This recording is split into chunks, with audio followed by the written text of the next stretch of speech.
What happens when a country launches a surprise attack against one of the most powerful fleets in the world and succeeds almost perfectly? On the morning of December 7th, 1941, American forces at Pearl Harbor were caught off guard by a Japanese attack that would change the course of World War II. In just a few hours, battleships were burning, aircraft were destroyed on the ground, and thousands of Americans were dead or wounded. But Pearl Harbor was not simply a sudden act of aggression.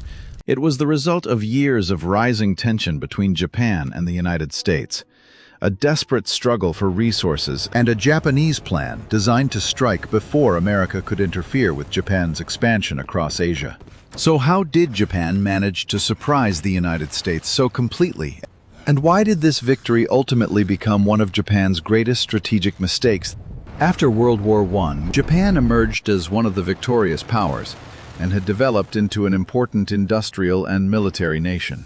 But major economic and social problems soon created serious pressure at home. Japan had limited access to many of the natural resources its growing industry required. It also needed new markets for its products. In response, Japan increasingly turned toward military expansion, occupying and invading neighboring territories that offered valuable resources. This expansion continued as Japan moved closer to the Axis powers and became deeply involved in World War II. The United States viewed Japan's growing aggression with increasing concern. Washington responded with economic sanctions, including restrictions on oil exports. This was a serious problem for Japan.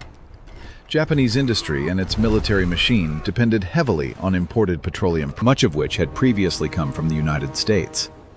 Cutting off that supply put Japan under enormous pressure. Japanese leaders now faced a difficult choice. They could back down from their expansion, or they could secure the resources they needed elsewhere. Japan chose the second option. Japanese forces began looking towards Southeast Asia, particularly areas rich in oil and rubber, around Malaya and the Dutch East Indies. But there was one major obstacle: the United States. If America intervened, Japan's plans could be threatened before they were even completed. Japanese military planners therefore developed a risky solution: strike the American Pacific Fleet at Pearl Harbor in Hawaii before launching the wider campaign across Southeast Asia. The objective was not necessarily to destroy America itself. Japan wanted to cripple the American fleet long enough to give Japanese forces time to seize territory and resources across Asia. The United States had already prepared for a possible confrontation with Japan. The Pacific Fleet had been moved to Hawaii, creating a powerful forward position from which American forces could operate across the Pacific. The Philippines also played an important role in American planning. The United States expected that Japan might attack there because the Philippines sat in a position that could threaten Japanese supply routes. American leaders understood that war with Japan was becoming increasingly likely, but they did not expect the main blow to come at Pearl Harbor. That assumption would prove disastrous. Japan spent months preparing its operation in secret. The plan required an enormous fleet to cross the Pacific without being detected, approach Hawaii from the northwest, and launch hundreds of aircraft before American forces could react. On November 26, 1941, the Japanese strike force left northern Japan. The fleet moved toward Hawaii under strict secrecy. Its commanders were determined to avoid detection, and the ships eventually reached the attack area without encountering a vessel that could expose their position. Meanwhile, at Pearl Harbor, Sunday morning began like any other peaceful morning.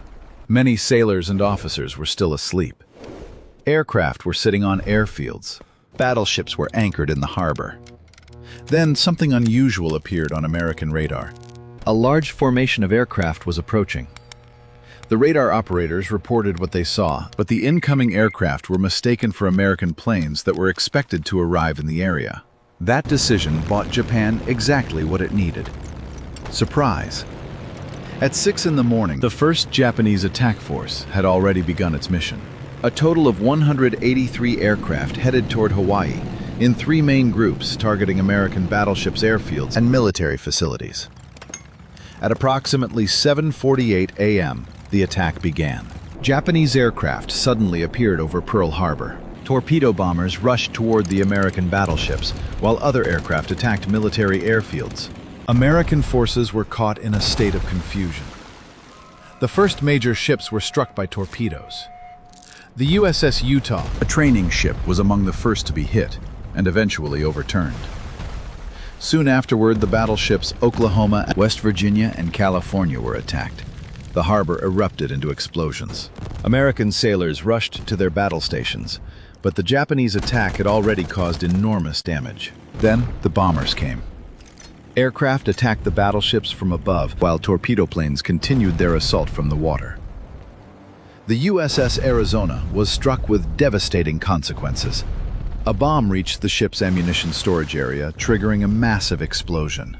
The battleship was destroyed and sank rapidly, taking hundreds of sailors with it.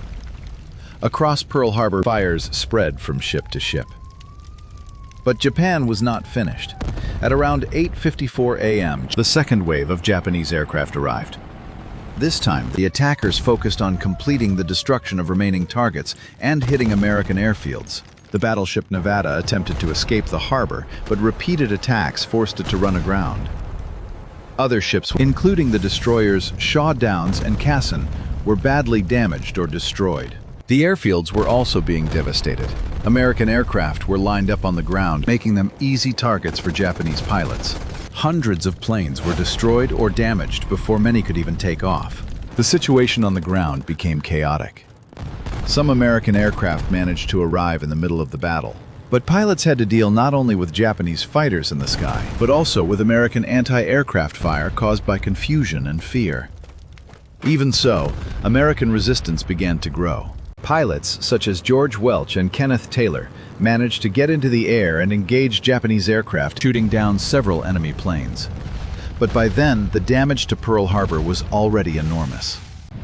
At around 9:45 a.m., Japanese commanders ordered their aircraft to return to the fleet. The attack was over. And this is where one of the most important decisions of the entire operation was made. Japanese commander Admiral Chuichi Nagumo decided not to launch a third major wave. That third attack could have targeted important facilities such as fuel storage and repair infrastructure. Instead, the Japanese fleet withdrew. The decision would later become one of the most debated aspects of the Pearl Harbor attack. Japan had successfully damaged the American Pacific Fleet, but many of the facilities needed to keep that fleet operating remained intact. The American response was immediate and enormous. On the American side, 2,335 military personnel were killed, along with 68 civilians. Another 1,139 people were wounded. 18 American ships were sunk or heavily damaged, including 4 battleships. American aircraft losses were also severe. About 188 aircraft were destroyed, and another 159 were damaged. Japan's losses were much smaller. Japan lost 55 airmen, 9 sailors from miniature submarines, 29 aircraft, and 5 miniature submarines. From a purely tactical perspective, the attack looked like a major Japanese victory. The Japanese had crossed the Pacific in secret, achieved complete surprise, and inflicted enormous damage on the American forces at Pearl Harbor. But Pearl Harbor was about much more than the number of ships destroyed. Japan had hoped to buy time. By damaging the Pacific Fleet, Japanese leaders believed they could create a window in which Japanese forces could expand across Asia, seize oil and rubber resources, and strengthen their position before America could respond effectively. In the short term, that plan worked, but the long-term consequences were very different. The attack transformed American public opinion and pulled the United States directly into World War II. What Japan had hoped would weaken American resistance instead awakened an enormous industrial and military power. The United States now had a direct reason to mobilize for total war. Pearl Harbor therefore became one of the clearest examples in modern history of how a tactical victory can create a strategic disaster. Japan had successfully surprised America. It had damaged a powerful fleet. It had created the opening it wanted. But it had failed to eliminate America's ability to fight. The fuel facilities remained. Repair facilities remained. American industrial power remained. And most importantly, the United States was now fully committed to the war. Pearl Harbor remains a powerful historical lesson about intelligence failures, overconfidence, surprise, and the consequences of underestimating an opponent. The United States had warning signs that conflict with Japan was coming. American leaders even expected Japanese attacks against American positions. But expecting an attack is not the same as knowing where it will happen. Japan exploited that uncertainty. The result was one of the most famous surprise attacks in history. For Japan, Pearl Harbor created the opportunity to expand rapidly across Asia. For the United States, it became the moment that transformed a distant international conflict into a war that demanded a massive national response. And that is the central paradox of Pearl Harbor. Japan attacked America because it wanted to keep America out of its expansion plans. Instead, the attack brought America into the war with overwhelming determination. Pearl Harbor was therefore not simply the story of a successful surprise attack. It was the story of a victory that helped trigger a much larger conflict and ultimately changed the balance of power in World War II. If you enjoyed this video, let me know what you think about Pearl Harbor in the comments below. Do you think Japan's decision to attack the Pacific Fleet was strategically necessary, or was it ultimately a disastrous mistake? If you enjoyed the video, don't forget to like, share, and subscribe to the channel. And turn on notifications so you don't miss the next history video.